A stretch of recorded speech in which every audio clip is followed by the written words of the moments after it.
अस्सलाम वालेकुम। हाँ बेटा, आप लोगों को मेरी आवाज़ आ रही है? ज़रा प्लीज़ मुझे रिप्लाई कर दें।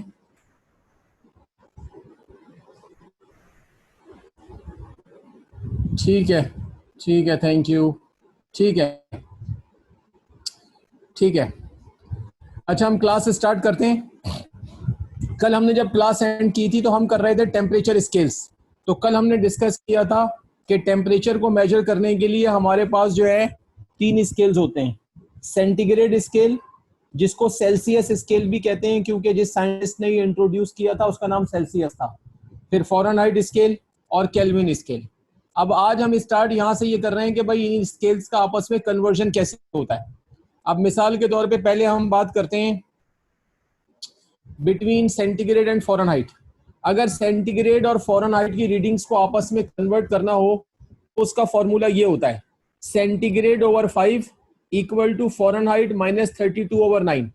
मिसाल के तौर पे मैं आपको बोलूं कि भाई एक बॉडी है, उसका टेम्परेचर 40 डिग्री सेंटीग्रेड है, तो बताएं फ़ारेनहाइट स्केल में कितना होगा।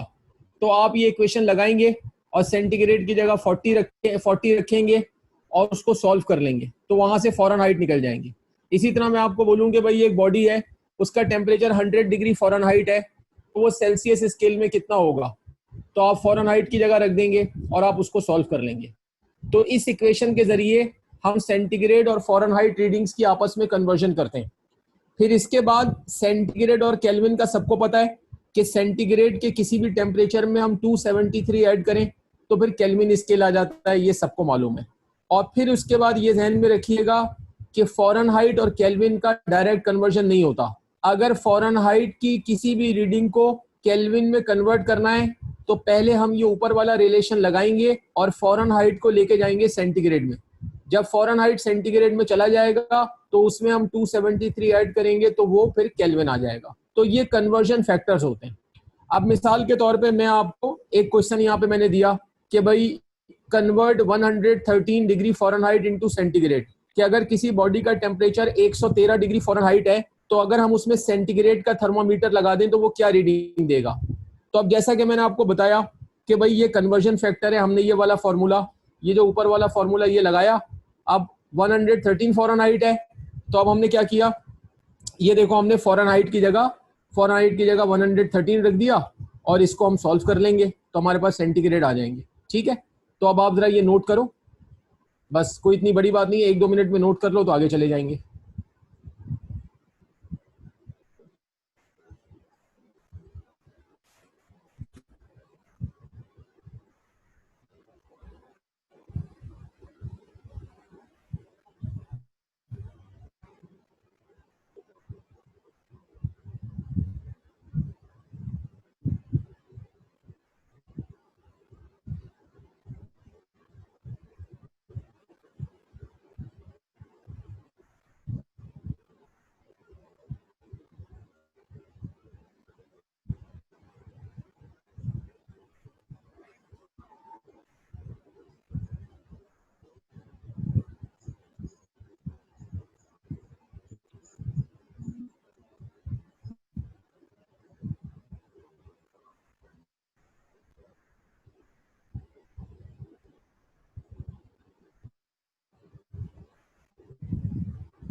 हाँ भाई, अब मैं आगे जा रहा हूँ।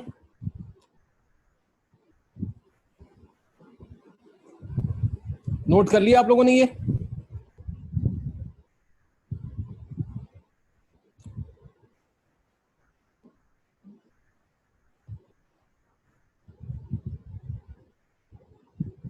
ठीक है, ओके, ठीक है,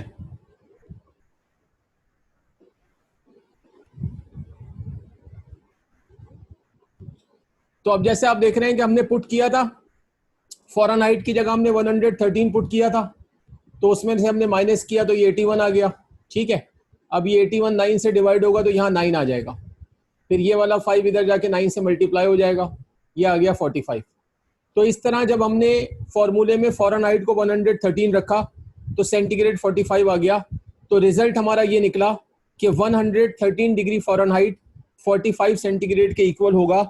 इसका मतलब है कि अगर किसी बॉडी का टेम्परेचर फ़ारेनहाइट स्केल में 113 होगा तो सेंटीग्रेड स्केल में 45 होगा।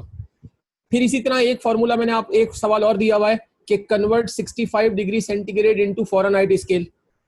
अब 65 सेंटीग्रेड के फ़ारेनहाइट बनाने दोबारा वही वाला फॉर्मूला यूज करें और अब सेंटीग्रेड की जगह 65 रख दें और इसको सॉल्व कर लें तो फिर फ़ारेनहाइट आ जाएंगे। ठीक है, तो ये जरा आप नोट करेंगे तो आगे चलेंगे।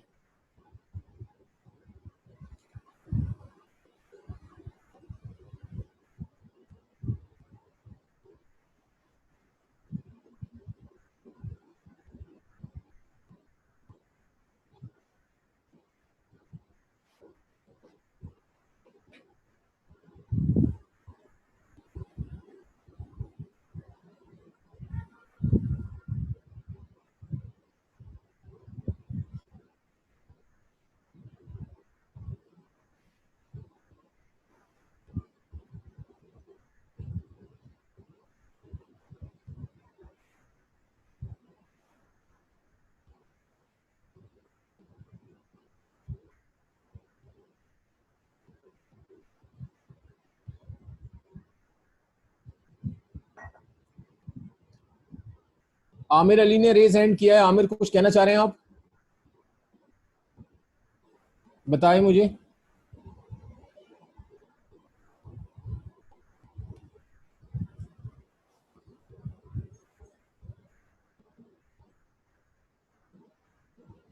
कोई कह रहा है कि बहुत तेज बारिश हो रही है, लाइट जा सकती है। बेटा कोई इशू नहीं है अगर लाइट चली जाए, ये जितने भी लेक्चर्स हैं इंशाल्लाह अगले एक आध दिन में।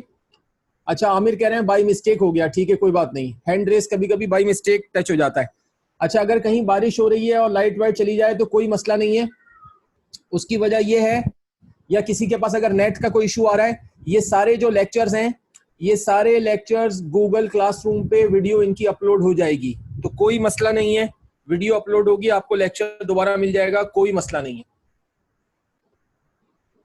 इसके अलावा भी अगर कोई गूगल क्लासरूम पे, अभी आपको मैनेजमेंट वाले बता देंगे, गूगल क्लासरूम पर या आपकी गूगल ड्राइव पर ये सारे लेक्चर्स अपलोड हो जाएंगे, हर लेक्चर की वीडियो अपलोड होगी, दोबारा वैसे ही आप देख सकेंगे। और फिर भी अगर कोई मसला हो तो आप मुझसे सेकेंड ईयर B1 का जो व्हाट्सएप ग्रुप है उस पर रब्ता कर सकते हैं। कोई भी प्रॉब्लम हो सेकेंड ईयर B1 के व्हाट्सएप ग्रुप में जाएं और सर शफकत लिख के आप मुझसे बात कर लें तो मैं आपको इंशाल्लाह बता दूंगा।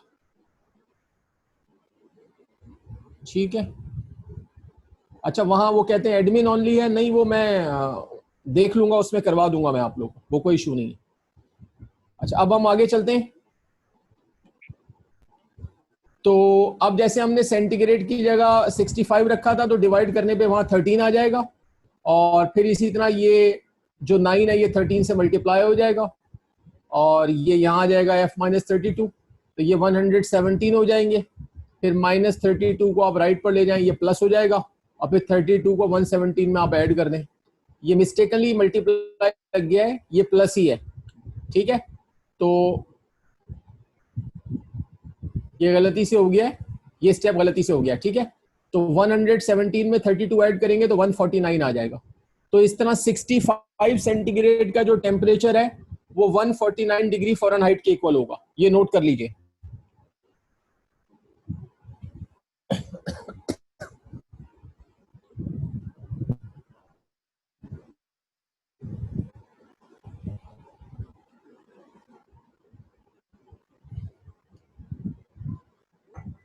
हसीबुर रहमान हैंड रेस कर रहे हैं भाई। हसीब बताओ क्या मसला है, बोलो हसीब।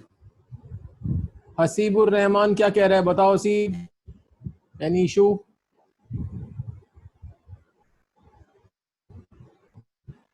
सर बारिश की वजह से नेटवर्क इशू बहुत है, आवाज कट रही है यार, थोड़ा बर्दाश्त करो, ठीक है। बाद में वीडियो लेक्चर अपलोड होगा, वहां से देख लेना, अभी थोड़ा बर्दाश्त करो, क्योंकि अब सारे हालात तुम्हारे सामने, ये बारिश की वजह से कितनी क्लासेस ऑफ करेंगे, पहले ही बहुत टाइम जाया हो चुका है, थोड़ा सा कोऑपरेट करो।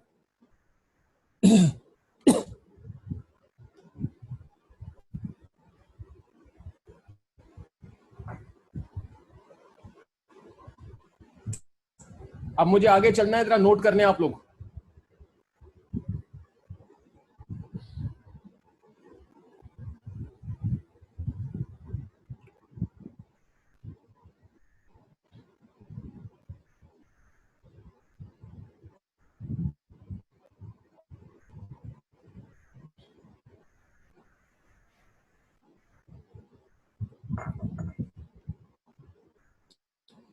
हाँ जी, अब मैं आगे चल रहा हूं।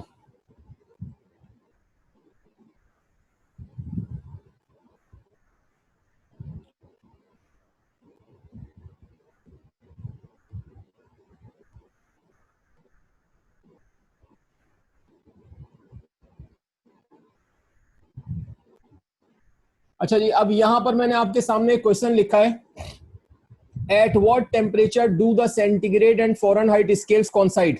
ये क्वेश्चन इंपॉर्टेंट है, एग्जाम में आता है अक्सर शॉर्ट में, और ये बुक में भी है, बुक का ये पहला क्वेश्चन है, क्वेश्चन नंबर 1 है ये बुक का, ठीक है। अब यहां पर मैं इसके बाद देखें जो लिखा है, ये क्या लिखा है कि अब जो कुछ इसके नीचे मैं इस स्लाइड पर लिखूंगा, don't write this page, it is only to understand above question. अब इस स्लाइड पे आगे नीचे जो भी लिखूंगा वो आपने लिखना नहीं है, अगली वाली स्लाइड नोट करेंगे। ये मैं आपको सिर्फ एक बात समझा रहा हूं, वो समझ लेंगे आप।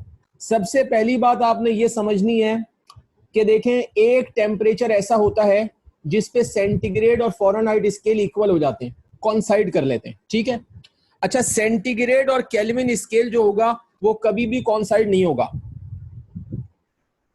सेंटीग्रेड और केल्विन स्केल कभी भी इक्वल नहीं होंगे। हमेशा जो केल्विन स्केल है वो सेंटीग्रेड से 273 आगे होगा, क्योंकि जब आप सेंटीग्रेड में 273 ऐड करते हो तो केल्विन आता है। तो केल्विन स्केल जो है हमेशा सेंटीग्रेड से 273 आगे रहेगा, तो केल्विन स्केल जो है वो कभी भी सेंटीग्रेड के इक्वल नहीं होगा, और इसी तरह वो फ़ारेनहाइट के इक्वल भी नहीं हो सकता। लेकिन एक टेम्परेचर ऐसा होता है जिसपे सेंटीग्रेड और फ़ारेनहाइट स्केल्स इक्वल हो जाते हैं। अब मैं आपको पहले इसकी लॉजिक बताता हूं कि इसकी लॉजिक क्या है। देखो, इसकी लॉजिक ये है कि यहां पर मैंने आपको कहा कि when we go from melting point of ice to boiling point of water, ठीक है।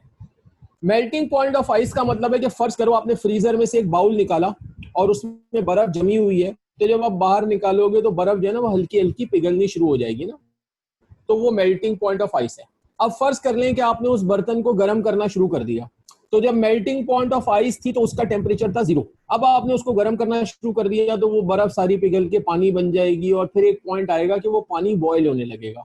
अब अगर हम ये कहते हैं कि सपोज करो कि मेल्टिंग पॉइंट ऑफ आइस से गर्म करते करते आप बॉइलिंग पॉइंट ऑफ वाटर तक चले गए, तो सेल्सियस स्केल में क्या होगा, टेम्परेचर कहां से कहां तक राइज करेगा, temperature rises from 0 centigrade to 100 centigrade.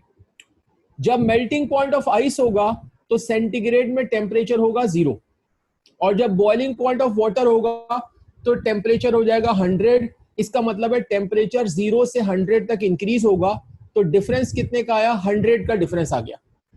अब इसी चीज को अगर फ़ारेनहाइट स्केल में देखा जाएगा, तो कल हमने क्या डिस्कस किया था कि जो मेल्टिंग पॉइंट ऑफ आइस होता है वो फ़ारेनहाइट स्केल में 32 डिग्री फ़ारेनहाइट माना जाता है, और जो बॉइलिंग पॉइंट ऑफ वाटर होता है वो 212 डिग्री फ़ारेनहाइट माना जाता है। इसका मतलब है कि फ़ारेनहाइट स्केल में जो टेम्परेचर है वो 32 डिग्री फ़ारेनहाइट से 212 डिग्री फ़ारेनहाइट तक इंक्रीज होगा। तो 32 से 212 पे गया, तो इसमें से इसको माइनस करो तो डिफरेंस कितने का आया, 180 डिग्री फ़ारेनहाइट का।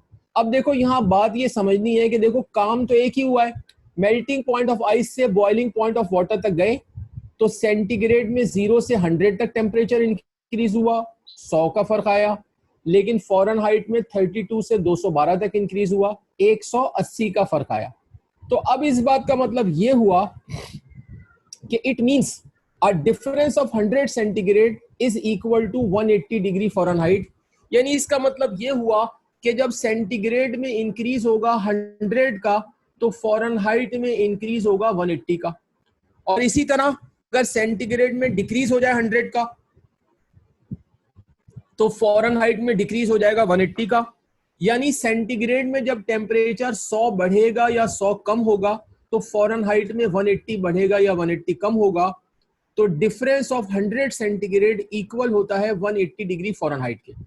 अगर मैं दोनों साइड पर 100 से डिवाइड कर दूं तो जब मैं दोनों साइड पे 100 से डिवाइड करूंगा तो ये 100 से 100 कैंसिल हुआ, ये 1 आ गया, और ये 180 से 100 कैंसिल हुआ, ये 1.8 आ गया। तो यहां से हमारे पास एक रिजल्ट ये निकला कि जब सेंटीग्रेड में टेम्परेचर 1 बढ़ेगा या 1 कम होगा तो फ़ारेनहाइट में 1.8 बढ़ेगा या 1.8 कम होगा। ठीक है, ठीक है। तो अब मैंने यहाँ पे देखो एक कंक्लूजन लिखा है। कंक्लूजन क्या लिखा है? कंक्लूजन ये है कि इफ वी इंक्रीज और decrease the temperature by 1 in Celsius scale, अगर हम सेल्सियस स्केल में टेम्परेचर को 1 बढ़ाएं या कम करें, then in Fahrenheit scale it will be increase और डिक्रीज बाय 1.8। तो फ़ारेनहाइट स्केल में वो 1.8 बढ़ेगा या 1.8 कम होगा। Hence it is possible that at a particular temperature both scales coincide and that temperature is -40। लिहाजा ये मुमकिन है कि कोई ऐसा टेम्परेचर हो सकता है जिस पर सेंटीग्रेड और फ़ारेनहाइट स्केल कॉन्साइड हो जाए और वो टेम्परेचर -40 होता है। वो मैं आपको अगली स्लाइड में बताऊंगा। अब इसकी लॉजिक समझो। अब ये मेन पॉइंट आ गया कि सेंटीग्रेड में 1 बढ़ा या 1 कम हुआ तो फ़ारेनहाइट में 1.8 बढ़ेगा या 1.8 कम होगा। अब फर्ज कर लो कि किसी चीज का टेम्परेचर 0 सेंटीग्रेड है तो फ़ारेनहाइट में वो 32 आएगा। अब फर्ज करो कि आपने उसका टेम्परेचर 0 से 1 कम किया, सेंटीग्रेड में 0 से 1 कम किया तो वो 0 से चला जाएगा -1 पे। अच्छा, 0 से 1 कम किया सेंटीग्रेड में, तो जब सेंटीग्रेड में 1 कम होगा तो फ़ारेनहाइट में 1 कम नहीं होगा, फ़ारेनहाइट में 1.8 कम होगा।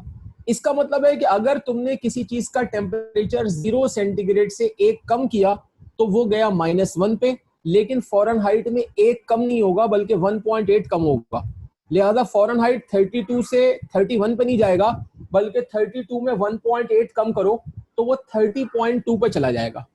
अब उसके बाद सपोज करो कि आपने एक और कम की, यानी पहले आपने 0 में 1 कम किया, सेंटीग्रेड में आपने 0 में 1 कम किया तो आप पहुंचे -1 पे। ठीक है, सेंटीग्रेड में आपने 0 पे 1 कम किया तो आप गए -1 पे, तो फ़ारेनहाइट में 1.8 कम हुआ तो आप 32 से चले गए 30.2 पे। अब आपने एक और कम किया तो सेंटीग्रेड में -1 से आप चले जाओगे -2 पे, लेकिन फिर फ़ारेनहाइट में 1 कम नहीं होगा, उसमें 1.8 कम होगा।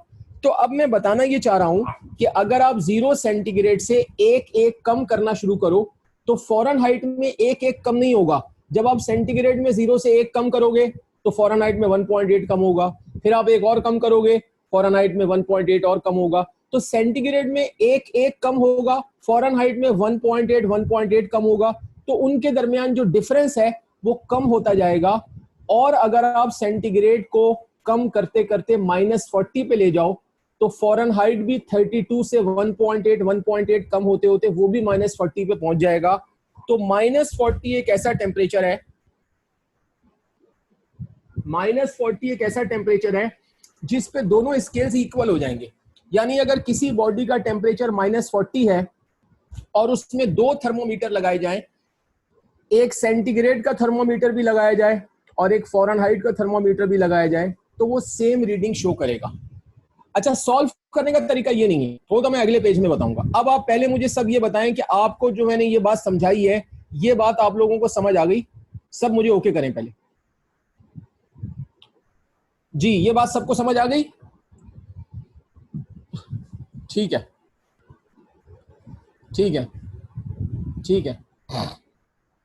एक दो लोगों ने मुझे, ज्यादातर लोग 90%, 95% लोग तो मुझे यस कह रहे हैं, लेकिन एक दो लोगों ने मुझे नो कहा है। ठीक है, तो जिसमें एक जॉन सीना साहब भी हैं। अब ये जॉन सीना साहब WWE से यहाँ पे आ गए। ठीक है, कोई मसला नहीं है। अब जॉन सीना साहब आप दोबारा सुन लें, जॉन सीना साहब कह रहे हैं कि सर ऊपर वाली बात एक दफा रिपीट कर दें। तो भाई जॉन सीना ये है कि मैंने आपको क्या कहा, मैंने आप लोगों को ये समझाया कि भाई ये रिजल्ट हमने ये निकाला है कि अगर सेंटीग्रेड में टेम्परेचर को एक बढ़ाया जाए या एक कम किया जाए तो फ़ारेनहाइट में एक का फर्क नहीं आएगा, बल्कि सेंटीग्रेड में अगर टेम्परेचर को एक बढ़ाया या कम किया जाएगा तो फ़ारेनहाइट में 1.8 बढ़ेगा या 1.8 कम होगा। ये मैंने यहां से समझा दिया। अब मैं आपको कह रहा हूं कि फर्ज कर लें कि किसी चीज का टेम्परेचर 0 सेंटीग्रेड है तो फ़ारेनहाइट में वो 32 होगा, क्योंकि जब सेंटीग्रेड में 0 होता है तो फ़ारेनहाइट में 32 होता है। अब जिस चीज का टेम्परेचर सेंटीग्रेड में 0 है उसमें आप एक कम करें तो वो 0 से -1 पे चला जाएगा, लेकिन 32 फ़ारेनहाइट 31 पे नहीं जाएगा, क्योंकि सेंटीग्रेड में एक कम होगा तो फ़ारेनहाइट में 1.8 कम होगा। तो सेंटीग्रेड में तो टेम्परेचर 0 से एक कम किया -1 पे चला गया, लेकिन फ़ारेनहाइट 32 में 1.8 कम करेंगे तो वो 30.2 पे चला जाएगा। फिर सेंटीग्रेड में एक और कम करें तो वो -1 से -2 पे चला जाएगा, लेकिन फ़ारेनहाइट में 1.8 कम होंगे, ठीक है ना। तो वो 30.2 में आप 1.8 जो भी आ रहा है वो हो जाएगा। तो अब आप देखें कि फर्क क्या हो रहा है कि सेंटीग्रेड में तो एक एक कम हो रहा है, लेकिन फ़ारेनहाइट में 1.8 कम हो रहा है। तो इसका मतलब है कि ये क्लोज आते जाएंगे और -40 पे पहुंच के दोनों सेम हो जाएंगे। ये इसका थ्योरेटिकल कॉन्सेप्ट है, लेकिन सॉल्व ऐसे नहीं करना। ये तो मैंने आपको पहले ही बता दिया कि ये सब लिखना नहीं है आपने, ये तो मैंने आपको समझाने के लिए बताया। तो अब मुझे बता दें, जो एक दो लोग कह रहे थे रिपीट कर दें, उनको मेरी बात समझ आ गई है?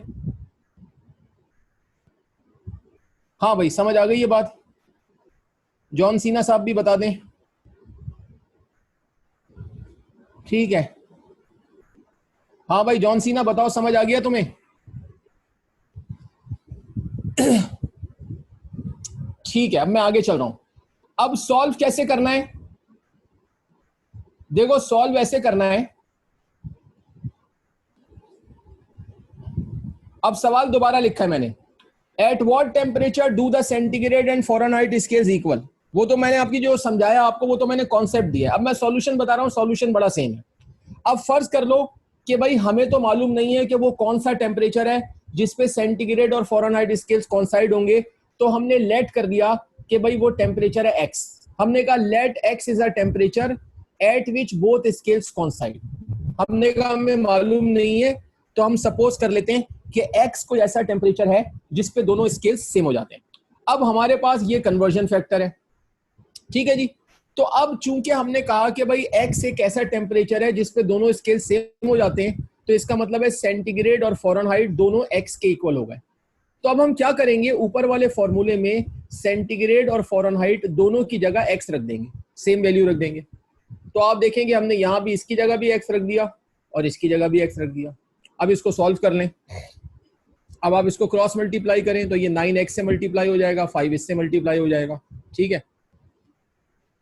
फिर इसको फर्दर आप सॉल्व करें, ये आ जाएगा 9x और ये 5 मल्टीप्लाई होगा तो 5x और माइनस 532 से मल्टीप्लाई होगा तो 160 आ गया। फिर आप इस 5x को लेफ्ट पे ले जाएं, ये माइनस हो जाएगा और ये माइनस का 160 अपनी जगह है। अब 9x में से आप माइनस करेंगे 5x तो ये आ जाएगा 4x, ठीक है जी। 4x इक्वल हुआ -160 के, तो x की वैल्यू आ गई -40, ठीक है ना। ये जो x है आपका, ये जो x इक्वल अज्यूम किया था ये आ गया -40। जब ये -40 आ गया तो अब हमारा रिजल्ट ये आया कि भाई अगर हम यहाँ -40 रखेंगे तो सेंटीग्रेड भी -40 और फ़ारेनहाइट भी -40। तो हमारा रिजल्ट ये आ गया कि -40 सेंटीग्रेड इक्वल होता है -40 फ़ारेनहाइट के। पिछली स्लाइड में जो कुछ मैंने बताया वो तो मैं आपको समझा रहा था, वो मैं आपको कॉन्सेप्ट दे रहा था। सॉल्व आपको बस ऐसे करना है, वो सारा कोई चक्कर नहीं है, ठीक है। अब आप इसको जरा फटाफट नोट कर लें, जल्दी से नोट करें ताकि आगे चलें।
हाँ जी, नोट कर लिया आप लोगों ने?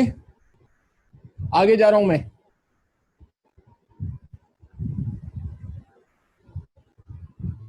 ठीक है, अब मैं आगे चल रहा हूं।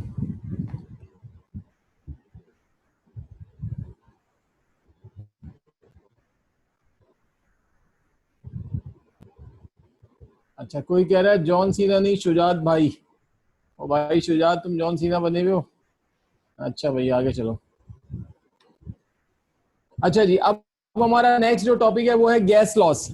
देखो, फर्स्ट ईयर में आप केमिस्ट्री में तो गैसियस लॉस पढ़ते हो, तो वहां पर जो गैसियस लॉज हैं या गैस लॉज हैं वो तो 4-5 होते हैं। बॉयज लॉ, चार्ल्स लॉ पढ़ते हो, फिर आप एवोगैड्रोस लॉ भी पढ़ते हो, फिर आप ग्राहम्स लॉ ऑफ डिफ्यूजन भी पढ़ते हैं, फिर Dalton's law of partial pressure भी पढ़ते हैं। वहां तो आप 4-5 पढ़ते हैं। लेकिन ये जो फिजिक्स है सेकेंड ईयर की, इसमें गैसियस लॉज में सिर्फ बॉयज लॉ, चार्ल्स लॉ पढ़ना है, और ये भी शॉर्ट में आता है। ठीक है, तो इसलिए इस पे हम कोई बहुत ज्यादा टाइम जाया नहीं कर सकते, ये आपको आता ही है, तो हम इसको डिस्कस करके आगे बढ़ेंगे। ठीक है जी। बॉयज लॉ जो है वो 1660 में रॉबर्ट बॉयल ने इंट्रोड्यूस किया था, या उसने ये बताया था। ठीक है जी। अब बॉयज लॉ का स्टेटमेंट क्या है? For the fixed for the fixed mass of a gas, its volume is inversely proportional to the applied pressure at constant temperature। ठीक है जी। किसी भी गैस का जो वॉल्यूम होता है वो उस पर अप्लाई होने वाले प्रेशर से इनवर्सली वेरिएटेड होता है। यानी आप गैस पर जो प्रेशर अप्लाई हो रहा है वो बढ़ा देते हैं तो गैस जो है कंप्रेस हो जाती है, उसका वॉल्यूम कम हो जाता है। और अगर आप प्रेशर को कम करते हैं तो गैस एक्सपेंड होती है, गैस फैलने लगती है और उसका वॉल्यूम ज्यादा हो जाता है। मतलब प्रेशर बढ़ाएंगे तो वॉल्यूम कम हो जाएगा, और प्रेशर कम करेंगे तो वॉल्यूम ज्यादा हो जाएगा। तो ये दोनों चीजें आपस में इनवर्सली वेरिएटेड होती हैं, लेकिन इसके लिए दो बातें जरूरी हैं। पहली बात, for the fixed mass of a gas, किसी भी सिलेंडर में जिसमें आप ये काम कर रहे हैं उसमें गैस की क्वांटिटी ना कम करनी है ना ज्यादा करनी है। मतलब नंबर ऑफ मॉलिक्यूल्स सेम रहने चाहिए। गैस की क्वांटिटी अगर कम ज्यादा होगी तो फिर ये रिजल्ट शायद ठीक ना आए। और दूसरी बात यह है कि टेम्परेचर कांस्टेंट रहना चाहिए। अगर टेम्परेचर कांस्टेंट नहीं रहेगा तो भी ये रिजल्ट नहीं आ सकता। अब मिसाल के तौर पे आपने किसी गैस पे प्रेशर बढ़ाना शुरू किया। अब आप ये सोच रहे हैं कि जब हम प्रेशर बढ़ाएंगे तो गैस का वॉल्यूम कम हो जाएगा, लेकिन फर्ज करने साथ में टेम्परेचर भी बढ़ने लगा। अब टेम्परेचर के बढ़ने पे तो गैस एक्सपेंड होती है। अब एक ही वक्त में दो उल्टे काम हो रहे हैं।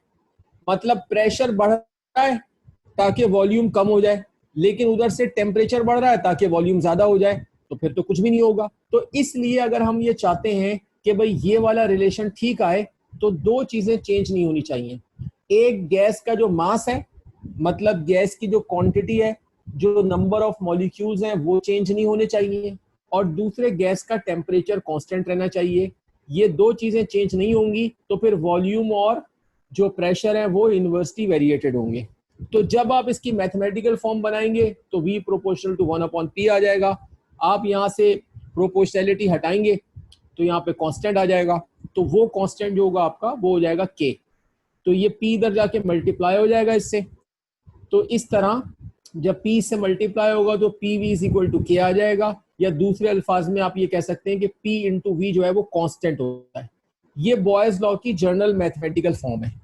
अब अगर आप इसको गैस की टू स्टेट्स पे अप्लाई करें, फर्ज कर लें कि किसी गैस की स्टेट चेंज हो रही है। For two states of a gas we can say that the pressure on a gas of volume V1 is increase from P1 to P2 at constant temperature. यानी मिसाल के तौर पे किसी गैस का इनिशियल वॉल्यूम V1 है और pressure उसका P1 है, और आप प्रेशर को P1 से इंक्रीज करके P2 पे ले जा रहे हैं और कांस्टेंट टेम्परेचर पे कर रहे हैं। तो जब प्रेशर इंक्रीज होगा तो क्या होगा? Due to this gas compressed to a volume V2, तो गैस कॉम्प्रेस हो जाएगी और उसका वॉल्यूम V1 से V2 पे चला जाएगा। अब इनिशियल स्टेट में वॉल्यूम V1 होगा और प्रेशर P1 होगा, और फाइनल स्टेट में वॉल्यूम V2 है और प्रेशर P2 है। तो अब अगर ये जो है PV is equal to K initial state पे अप्लाई करें तो यहाँ P1 और V1 आ जाएगा, और फाइनल स्टेट पे अप्लाई करें तो यहाँ P2 और V2 आ जाएगा। और इन दोनों इक्वेशंस को कंपेयर करेंगे तो ये P1 V1 equals to P2 V2 हो जाएगा। तो ये जो है P1 V1 equals to P2 V2, ये बॉयज लॉ की मैथमेटिकल फॉर्म है जब गैस अपनी स्टेट चेंज कर रही हो, और ये इसकी जनरल फॉर्म है। बाकी ये है कि आपको पता है जब आप इसका ग्राफ बनाएंगे तो आपको मालूम है कि जब दो चीजें इन्वर्सली वेरिएटेड होती हैं तो उनके ग्राफ में कर्व आता है। तो अगर आप बॉयज लॉ को रिप्रेजेंट करेंगे ग्राफ से और एक एक्सिस पे प्रेशर लेंगे और एक एक्सिस पे वॉल्यूम लेंगे तो ये इस तरह से एक कर्व आ जाएगा। तो यहाँ पे क्या लिखा हुआ है, the graph between volume and pressure of gas is a curve which shows their inverse variation. मजीद अगर हम ये इस कर्व का नाम जानना चाहें कि ये बाय नेचर किस तरह का कर्व होता है तो ये हाइपरबोलिक कर्व होता है, लेकिन ये बताना यहाँ पर कोई खास जरूरी नहीं है। तो ये बॉयज लॉ का टॉपिक है। मेरा ख्याल है ये सारी बातें आप जानते थे। अब मैं आपको 5 मिनट दे रहा हूं, आप सुकून से इसको नोट कर लें 5 मिनट में, टाइम जाया नहीं करना। 5 मिनट आराम से आप इसको लिख सकते हैं, इसको नोट करें आराम से।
हाँ भाई, किधर पहुंचे आप लोग?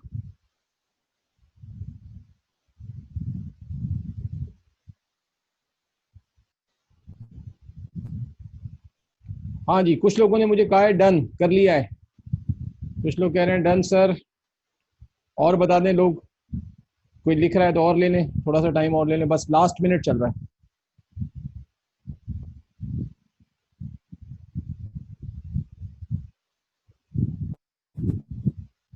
ठीक है, मुझे काफी लोग कह रहे हैं कि कर लिया है, काफी लोग कह रहे हैं कि कर लिया है, तो मैं आगे जा रहा हूँ। ठीक है, ठीक है, ठीक है, ओके, आगे जा रहा हूँ मैं। अच्छा जी, इसके बाद आप आ जाए चार्ल्स लॉ। चार्ल्स लॉ जो है वो 1787 में जैक चार्ल्स ने बताया था। क्या स्टेटमेंट है? For the fix mass of a gas, its volume is directly proportional to absolute temperature at constant pressure. किसी भी गैस का वॉल्यूम उसके एब्सोल्यूट टेम्परेचर से डायरेक्टली प्रोपोर्शनल होता है। मतलब जब भी किसी गैस का टेम्परेचर बढ़ाएंगे, किसी गैस को गर्म करेंगे, तो गैस हमेशा फैलेगी, हमेशा एक्सपेंड होगी, उसका वॉल्यूम इंक्रीज हो जाएगा। और टेम्परेचर कम करेंगे, गैस को ठंडा करेंगे, तो गैस सुखड़ेगी, कंप्रेस होगी, वॉल्यूम कम हो जाएगा। लेकिन दो चीजें जरूरी हैं। For the fix mass, cylinder के अंदर गैस की क्वांटिटी कम ज्यादा नहीं होनी चाहिए, और eight constant pressure, pressure change नहीं होना चाहिए। अब मिसाल के तौर पे आपने किसी गैस को गर्म करना शुरू किया कि भाई इसका हम टेम्परेचर बढ़ाते हैं ताकि इसका वॉल्यूम बढ़ जाए, गैस एक्सपेंड हो जाए। लेकिन टेम्परेचर आपने इंक्रीज करना शुरू किया, उधर से प्रेशर भी इंक्रीज होने लगा। अब दो काम होने लगे, टेम्परेचर इंक्रीज हो रहा है कि गैस फैल जाए, लेकिन उधर से प्रेशर इंक्रीज हो रहा है कि भाई वॉल्यूम, प्रेशर इंक्रीज होने पे तो वॉल्यूम कम होता है। तो अब इसका मतलब है कि ये वाला रिजल्ट फिर ठीक नहीं आ सकेगा। तो इस रिजल्ट के ठीक आने के लिए कि टेम्परेचर के बढ़ाने पर वॉल्यूम बढ़े और टेम्परेचर के कम होने पर वॉल्यूम कम हो, दो चीजें सेम रहनी चाहिए, प्रेशर कांस्टेंट रहना चाहिए और गैस की क्वांटिटी चेंज नहीं होनी चाहिए। तो जब हम इसकी मैथमेटिकल फॉर्म बनाएंगे तो V प्रोपोर्शनल टू T आ जाएगा।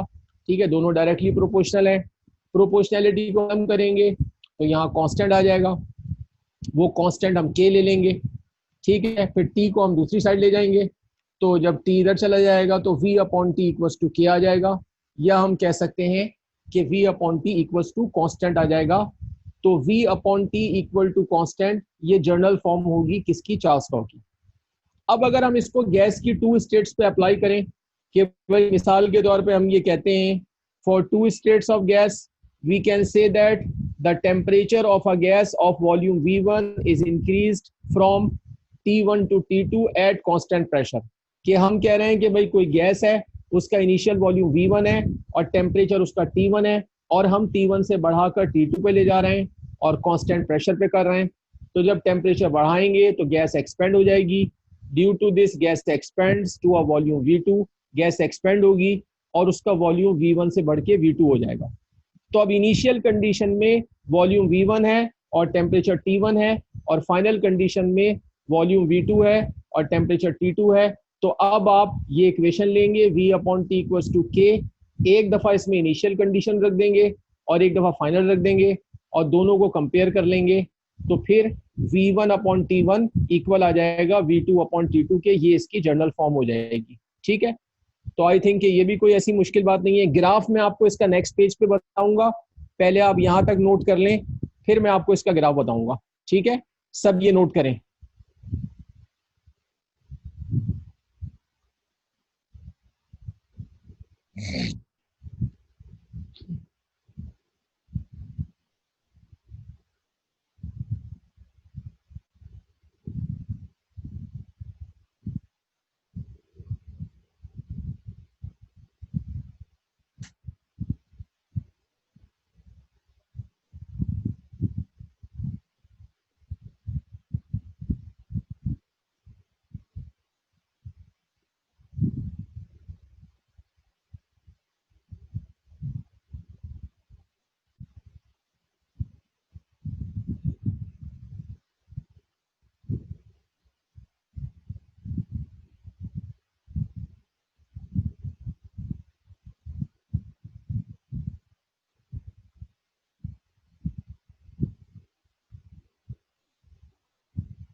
हाँ जी, नोट कर लिया आप लोगों ने?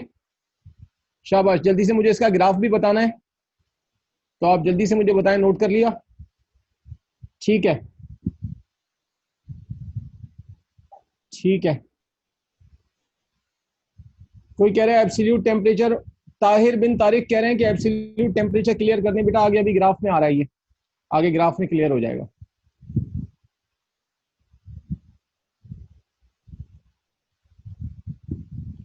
अच्छा भाई, अब जरा आप इसका ग्राफ देख लें। अब देखें ग्राफिकल प्रेजेंटेशन इसकी, ये जरा सब लोग गौर से समझ लें। तो वो एक बच्चा ताहिर जो है वो एब्सोल्यूट टेम्परेचर का कह रहा है, वो भी आपको क्लियर हो जाएगा यहाँ पे। देखो वो ये है कि जब भी दो चीजें डायरेक्टली वेरिएटेड होती हैं तो उनका ग्राफ हमेशा स्ट्रेट लाइन आता है। तो यहां पर अगर हम एक ग्राफ बनाए, इसमें हमने देखो एक्स एक्सिस पे टेम्परेचर लिया है और वाई एक्सिस पे हमने यहाँ पर हमने वॉल्यूम लिया है। ठीक है, वाई में वॉल्यूम है और एक्स पर टेम्परेचर है। तो जब आप इसका ग्राफ बनाएंगे तो ये स्ट्रेट लाइन आएगी। ठीक है, ये स्ट्रेट लाइन आपको नजर आ रही है। अच्छा, ये 0 सेंटीग्रेड है, राइट की तरफ पॉजिटिव टेम्परेचर है 100 200 और ये इस तरफ जा रहा है। और ये नेगेटिव टेम्परेचर है -100 -200 और ये -273। अब बात ये है कि देखो ये जो लाइन है ये यहाँ ओरिजिन से नहीं गुजर रही, यहां से नहीं गुजर रही, ये लाइन यहां से गुजर रही है। इसकी वजह क्या है? अगर ये लाइन यहां से गुजरती ओरिजिन से, तो फिर इसका मतलब तो ये होता है कि 0 सेंटीग्रेड पर गैस का वॉल्यूम 0 होता है। ऐसा नहीं है। देखो दुनिया में जितनी भी गैसेज हैं, दुनिया में जितनी भी गैसेज हैं, सबका 0 सेंटीग्रेड पर कोई ना कोई वॉल्यूम होता है। तो ये देखो यहां से लेके यहां तक ये जो वॉल्यूम है ये कहलाता है वी नॉट। ये क्या है? Volume of gas at 0 centigrade. यानी दुनिया में जितनी भी गैसेज हैं उनका 0 सेंटीग्रेड पर कोई ना कोई वॉल्यूम होता है। अब अगर उनको 0 सेंटीग्रेड से गर्म किया जाए, यानी टेम्परेचर पॉजिटिव की साइड जाए, तो ये लाइन देखो ऊपर की तरफ जा रही है। इसका मतलब है कि वॉल्यूम उनका इंक्रीज होगा। लेकिन अगर गैस को ठंडा किया जाए और नेगेटिव टेम्परेचर की तरफ आए, तो फिर आप ये देखें कि ये लाइन जो है ये नीचे की तरफ आ रही है। इसका मतलब है वॉल्यूम कम हो रहा है। और आप ये देख रहे हैं कि ये लाइन आकर टच कर गई कहां पर? -273 सेंटीग्रेड पर, और गैस का वॉल्यूम 0 हो गया। तो उसकी वजह यह है कि दुनिया में जितनी भी गैसेज हैं, अगर उनको ठंडा किया जाए नेगेटिव टेम्परेचर पे, तो -273 सेंटीग्रेड एक ऐसा टेम्परेचर है कि अगर -273 सेंटीग्रेड तक किसी गैस को ठंडा कर लिया जाए तो उसके मॉलिक्यूल्स करीब आते हैं, गैस कंप्रेस होती है, मॉलिक्यूल्स करीब आते हैं। और -273 सेंटीग्रेड पर गैस के मॉलिक्यूल इतने करीब आ जाते हैं कि गैस लिक्विड फॉर्म में कन्वर्ट हो जाती है और गैस लिक्विफाई हो जाती है। तो जब गैस लिक्विड फॉर्म में कन्वर्ट हो जाती है तो वहां पर गैस का अपना वॉल्यूम, ये देखें ये मेंशन किया है, गैस का वॉल्यूम 0 हो जाता है। क्यों? इसलिए कि गैस जब लिक्विड बन जाती है तो गैस का वॉल्यूम खत्म, फिर जो भी वॉल्यूम होता है वो लिक्विड का होता है। तो इसलिए ये जो टेम्परेचर है -273 सेंटीग्रेड, इसको एब्सोल्यूट 0 कहते हैं। This temperature is called absolute 0, और इसको 0 केल्विन से शो किया जाता है। अब ये जो बात मैंने आपको समझाई है वो यहाँ पर मेंशन है। The graph between volume and temperature of a gas is a straight line that shows their direct variation. The line does not pass the origin. जैसे मैंने बताया कि लाइन ओरिजिन से पास, यहां से पास नहीं हो रही। The line does not pass origin which means at 0 centigrade every gas has a certain volume. यानी 0 सेंटीग्रेड पर हर गैस का कोई ना कोई वॉल्यूम होता है। If we extrapolate the graph, extrapolate का मतलब है ये जो हम इस तरफ जा रहे हैं, इधर जो जा रहे हैं, if we extrapolate the graph then line meets the temperature axis at -273 centigrade, which means at this temperature volume of gas becomes 0। क्यों 0? गैस liquefies, यानी गैस लिक्विड में कन्वर्ट हो जाती है। This temperature is called absolute 0 and denoted by 0 K या 0 kelvin. ठीक है, तो ये ग्राफिकल प्रेजेंटेशन है चार्ल्स लॉ की। अब हमारी क्लास का जो टाइम है, 6 मिनट हमारे पास बाकी रह गए।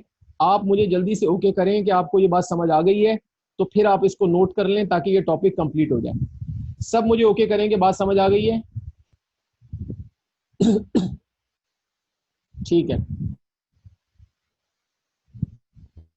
ठीक है, ठीक है। ज्यादातर लोग मुझे कह रहे हैं कि डन, ओके, ठीक है।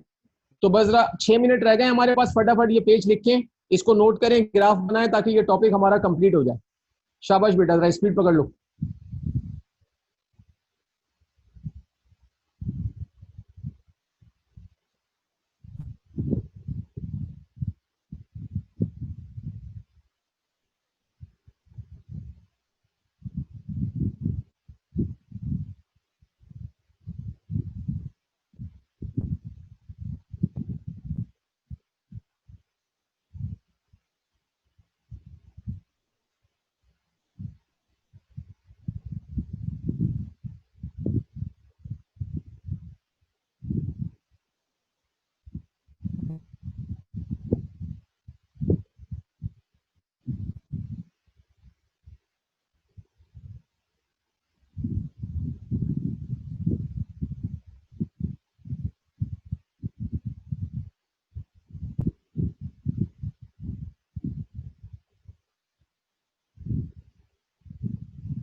हाँ बेटा 2 मिनट रह गए, 2 मिनट रह गए, बता दें आप लोग नोट कर रहे हैं, कर लिया है?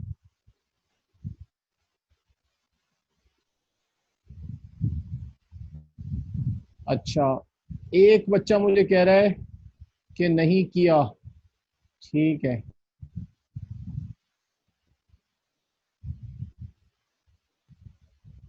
हाँ, कोई कह रहा है कि सर ये ब्लैक बॉक्स आ रहा है बीच में, यार वो कोई सिस्टम में कोई मसला हो गया उसकी वजह से आ रहा है, लेकिन वो नीचे है।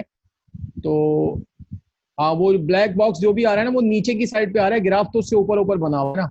तो आप अपना काम तो कर लो। ठीक है, शाबाश, जल्दी से कंप्लीट कर लो क्योंकि लास्ट मिनट चल रहा है। जल्दी से कंप्लीट करो आप, ताकि टॉपिक कंप्लीट हो जाए, फिर अगली क्लास हमारी होगी तो नया टॉपिक स्टार्ट करेंगे उसमें। ठीक है, लास्ट मिनट चल रहा है, जल्दी कंप्लीट कर लो बेटा।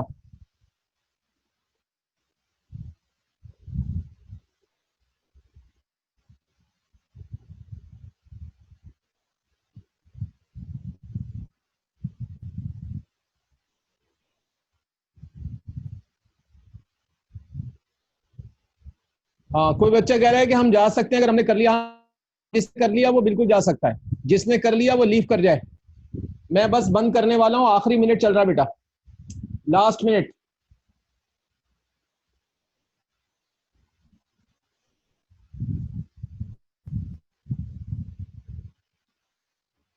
लास्ट मिनट चल रहा है, मैं बंद करने वाला हूँ, जल्दी से नोट कर लो।